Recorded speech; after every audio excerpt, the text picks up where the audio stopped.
Hello friends, रात special स्वामी भक्ती या चॅनलवर मी तुमचं पुन्हा एकदा नव्याने स्वागत करते।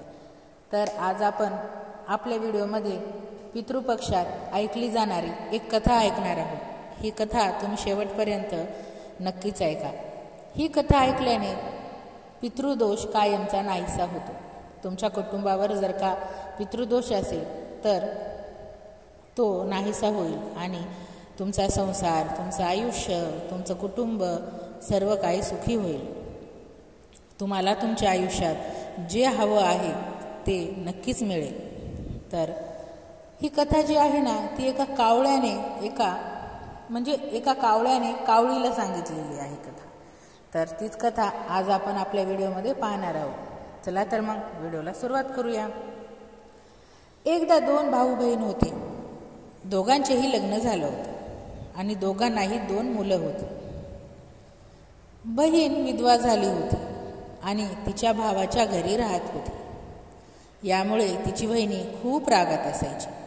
अशाच वेळी पितृपक्षाला तर भाऊ म्हणाला की मी पितरांच्या पिंडदान आणि तर्पणासाठी गंगाजीकडे चाललो आहे।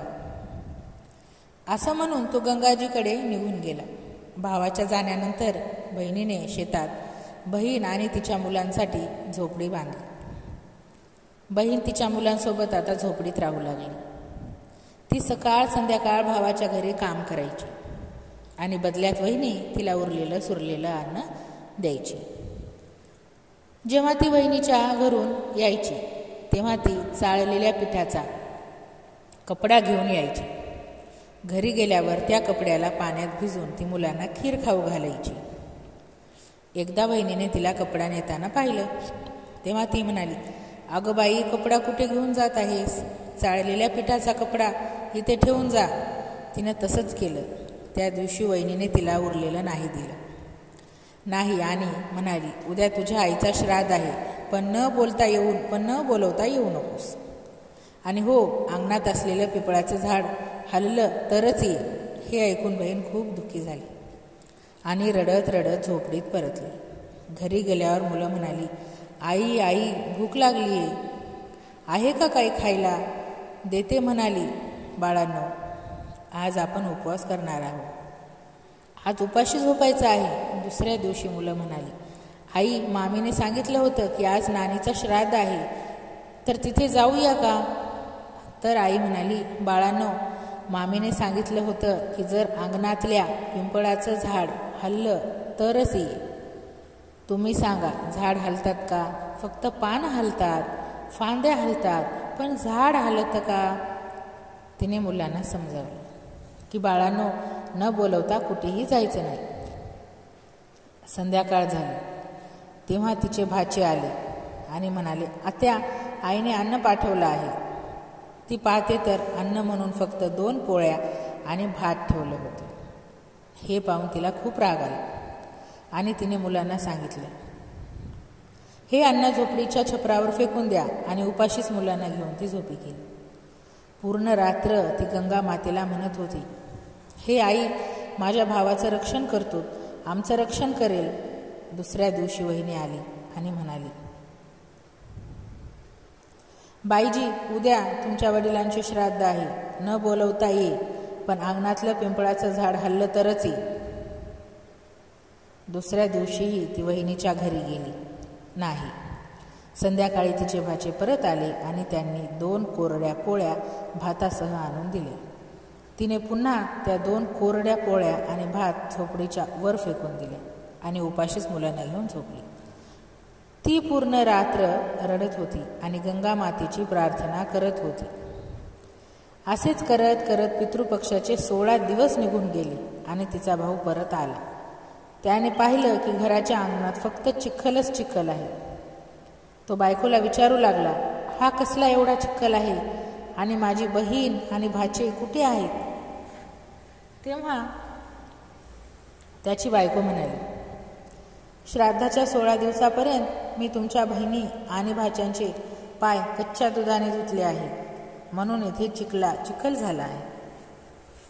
तुमच्या मागे मी त्यांची खूप सेवा केली आहे, खूप खीर पुरी खाऊ घातली, तरीही ते माझ्यावर नाराज होऊन शेतात झोपडी बनवून राहत आहेत। भाऊ शेतात पोहोचला आणि पाहतो तर तिथे झोपडीच नव्हती, तर एक आलिशान महल बांधलेला होता, ज्याच्या अंगणात त्याचे भाचे आता खेळत होते. मग त्याने त्याच्या बहिणीला जाऊन विचारलं, ताई, हे सगळं काय आहे? तेव्हा तिने भावाला सगळी गोष्ट सांगितली. ती म्हणाली, दादा, तुझ्या अंगणात जो चिखल आहे तो कच्च्या दुधाचा आहे. जर वहिनीच्या वागणुकीमुळे तर वहिनीच्या वागणुकीमुळे आहे.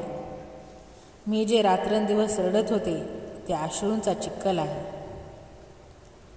आई वडिलांच्या श्राद्धाच्या दिवशी वहिनीने म्हटलं होतं की पिंपळाचे झाड हल्ले तरच ये, न बोलवता येऊ नकोस. पिंपळाचे झाड हल्ले नाही म्हणून आम्हीही गेलो नाही. आणि संध्याकाळी त्यांनी 2 पोळ्या आणि भात पाठवले. रागाच्या भरात मी त्या पोळ्या झोपडीच्या छपरावर फेकल्या. आई वडिलांना आशीर्वादाने आणि तुझी साथ असल्याने त्या कोरड्या पोळ्या सोन्यात आणि भात हिऱ्या मोत्यात बदलेल, त्यामुळे हे सगळं झालं आहे. भावाने बहिणीकडून त्याच्या बायकोच्या चुकीची माफी मागितली आणि घरी येण्यास सांगितले. तेव्हा बहीण म्हणाली, दादा, गंगामाईने तुझे रक्षण केले आणि आता तू आमचं रक्षण करशील, म्हणून आता आम्ही इथेच राहू. हे कोणतीच भाऊ म्हणाला, माझ्या पितराने जसं माझ्या बहीण आणि भाच्याचं दुःख दूर केलं तसं सगळ्यांचं दुःख दूर करा, सगळ्यांचं रक्षण करा. कथा सांगणाऱ्या आणि ऐकणाऱ्या आणि हुंकार भरणाऱ्या सगळ्यांवर कृपा करा. अशा प्रकारे कावळ्याने कावळीला कथा सांगितली. मग कावळा म्हणतो की भाद्रपद महिन्याच्या पौर्णिमेपासून ते अश्विन महिन्याच्या कृष्ण पक्षाच्या अमावस्यापर्यंतच्या 16 दिवसाला पितृपक्ष आणि श्राद्ध पक्ष म्हणतात. पितृ म्हणजे पालन किंवा रक्षण करणारे, आणि या काळात पितर यमलोकातून येऊन आपल्या कुटुंबाच्या घरी वास करतात. 16 दिवस त्यांना जे भोग मिळतं ते घेऊन ते ब्रह्मांडीय ऊर्जेसह परत जातात. तर अशा प्रकारे कुटुंबातील लोक आपले प्राण सोडून जातात. तेव्हा ते जरी कोणत्याही लोकात असले तरी ते पितृपक्षात पृथ्वीवर नक्कीच येतात. त्यांची तृप्ती होण्यासाठी जो श्रद्धेने तर्पण इत्यादी करतो त्यांच्याकडे पितृ सूक्ष्म रूपाने येऊन ते ग्रहण करतात. त्यांच्या तिथीच्या दिवशी पितर सकाळी सूर्याच्या किरणांवर स्वार होऊन येतात. ते आपल्या मुलगा, नात, नातू किंवा वंशाकडून अपेक्षा करतात. ही त्यांना अन्न जल प्रदान करतील. ब्राह्मणांना जेवू घातल्याने आणि पितरांना जल दिल्याने ते 1 वर्षासाठी तृप्त होतात. या 16 दिवसात कोणताही शुभ कार्य केले जात नाही आणि कोणत्याही वस्तू खरेदी केल्या जात नाहीत. हे सगळं कावळा कावळीला सांगतो आणि मग ते त्यांच्या पितरांना संतुष्ट करण्यासाठी लागतात. तर मित्रांनो, तुम्हीही हे सर्व नियम पाळा. पितरांना भोजन देणे, तर्पण करणे, ब्राह्मणांना भोजन घालणं हे पितृपक्षात अत्यंत आवश्यक आहे. असं केल्याने घरातील सर्व लोक निरोगी आणि समृद्ध होतात आणि आपल्या पितरांचा आशीर्वाद आपल्यावर राहतो. जर तुम्हाला आजची कथा आवडली असेल तर नक्कीच लाईक करा, शेअर करा आणि नवीन असाल तर माझ्या चॅनलला सबस्क्राईब करा. आणि हो, बेल आयकन दाबायला अजिबात विसरू नका, म्हणजे माझ्या व्हिडिओचं नोटिफिकेशन तुम्हाला येईल आणि व्हिडिओ आल्या तुम्हाला लगेच पाहता येईल. तर भेटूया उद्या अशाच एका नवीन व्हिडिओसोबत, नवीन विषय घेऊन. तोपर्यंत बाय बाय. श्री स्वामी समर्थ.